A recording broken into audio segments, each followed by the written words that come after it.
All right, hi everybody. Um, in the last video, I talked about how political outcomes could be understood as the product of interests, values, and institutions. And the upcoming string of videos are all going to be on that topic, because ultimately, a big question we'll be dealing with in the coming days and reading an article about is why doesn't the United States have a European-style welfare state?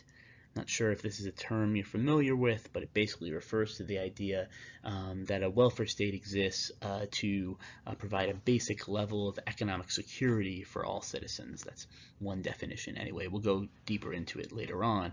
But suffice to say, the United States has some of those social safety nets. So does Europe. Europe's are more robust and more government resources are spent on these welfare state systems. So to give you a sense of why this matters, think of our current moment.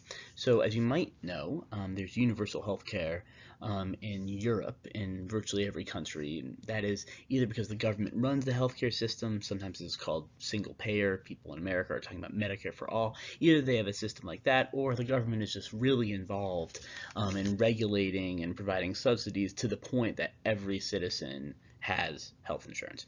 Now, that's different in the United States, where there are various government programs, and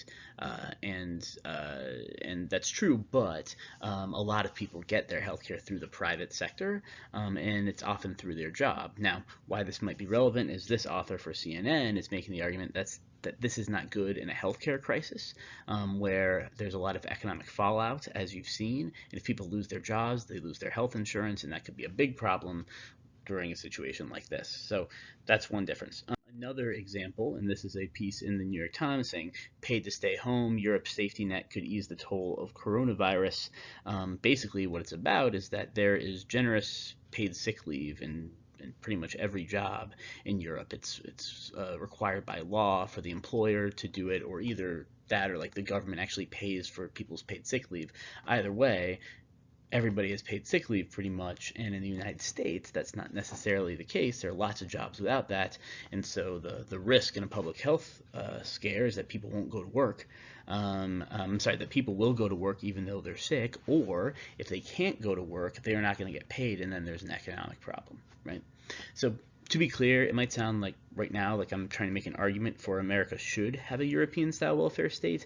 That's not what I'm saying, and that's not the point of this argument. And for what it's worth, you could say I should be clear that these welfare programs are very expensive and they have higher tax levels and probably contribute to lower rates of economic growth. I'll also say that single payer healthcare is no guarantee that you'll be able to deal with the coronavirus. Just look at Italy. But I'm just trying to make this point that this is a relevant question, right? That this issue of how big the welfare state has significant consequences in the historical moment that we're currently.